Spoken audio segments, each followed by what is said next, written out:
Bom, então, muito boa tarde a todos.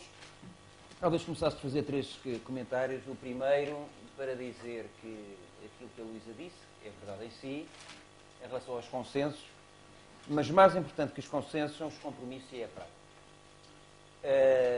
E não nos iludamos, parte desses consensos são consensos a nível de retórica, e mesmo quando não o são consensos que implicam alterações profundíssimas, cuja concretização não é fácil e muitas vezes envolve os atores que não estão aqui.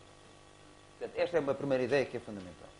Depois queria, retomando uma coisa que o Álvaro disse hoje de manhã, queria dizer o seguinte. O Álvaro Domingos falou em sentimento de perda em relação a um certo passado, os centros históricos, as aldeias típicas. E curiosamente a nossa colega finlandesa não o pôs nesses termos, mas quando apresentou aquele slide do Dubai, quase que podíamos pensar que há também um sentimento de perda de um futuro que alguns imaginaram e que já não é possível. Ou seja, nós estamos num momento, do meu ponto de vista, de crise gravíssimo, em que os modelos antigos já não funcionam e, mais do que isso, os modelos que se pensaram para o futuro, para um certo futuro, também não funcionam. E este momento de crise é o momento exato para nós sermos radicais no sentido etimológico da palavra, isto é, irmos à raiz dos problemas. E se nós formos à raiz dos problemas, se calhar este consenso que hoje aqui surgiu em vários registros não é tão evidente. Ou pode ser evidente ao nível do diagnóstico, pode ser muito menos evidente ao nível daquilo que deve ser feito.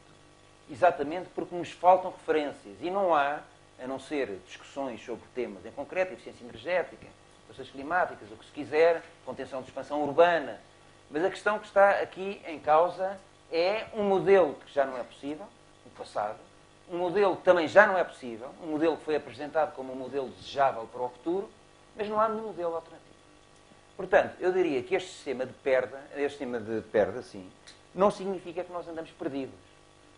O que significa é que nós temos que ser, por um lado, mais radicais, no sentido em que eu referi, temos que ir à raiz dos problemas. Por outro lado, temos que ser mais ousados, no sentido de fazer propostas concretas, diferentes daquilo que seria o tal futuro até há pouco tempo imaginado, mas que está hoje provado que é completamente inviável. E, por outro lado, temos que ser também mais humildes e mais colaborativos na forma como nós vamos coletivamente tentar desenhar esse novo modelo.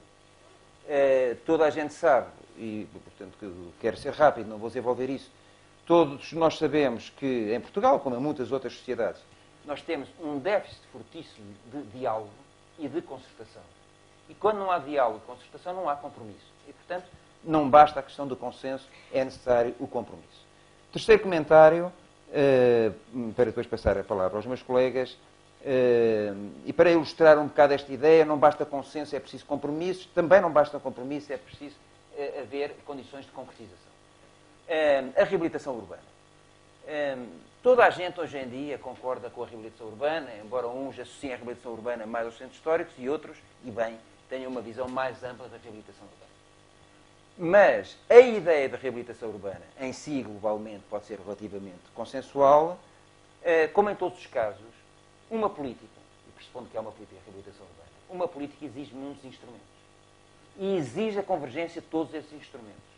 Uma política de reabilitação urbana exige um regime legal favorável, um regime fiscal favorável, exige uma participação, apoios públicos também favoráveis, exige uma série de instrumentos que não estão reunidos. E por isso eu diria que, para manter essa ideia, é bom encontrar consensos. E eu espero que esses consensos correspondam a fragmentos do futuro que nós queremos construir. Mas esses consensos só têm sentido se transformarem em compromissos e se tiverem capacidade de concretização. E isso leva-nos àquilo que é fundamental. Há pouco, a propósito do exemplo de Guimarães e também a propósito do caso finlandês, falava-se muito na importância do exemplo público. E é verdade. Eu gostaria de acrescentar, é verdade, e é também verdade uma outra coisa, que é a imprescindibilidade de nós termos boas políticas públicas. Essa é uma pedra de toque.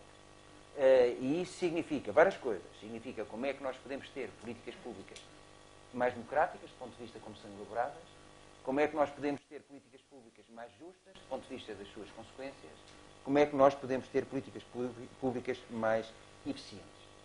No fundo, a minha ideia é essa, a partir desse repto que aparentemente facilitará as coisas, temos um nível de consenso, como é que trabalhamos a partir daí. Se não transformamos o consenso em compromisso e o compromisso em concretização, ficamos ao nível da retórica. E, do meu ponto de vista, esta tríade, consensos, compromissos, concretização, exige que se leve muito a sério as lições que se devem retirar de qualquer contexto de crise fortíssimo. Esta crise não é apenas uma interrupção de lógicas anteriores para depois retomarmos de forma mais qualificada. Esta crise vem mostrar claramente que há um modelo de produção, um modelo de consumo, uma ideia de progresso e uma ideia de desenvolvimento que não tem futuro no sentido em que ele foi imaginado até há pouco tempo.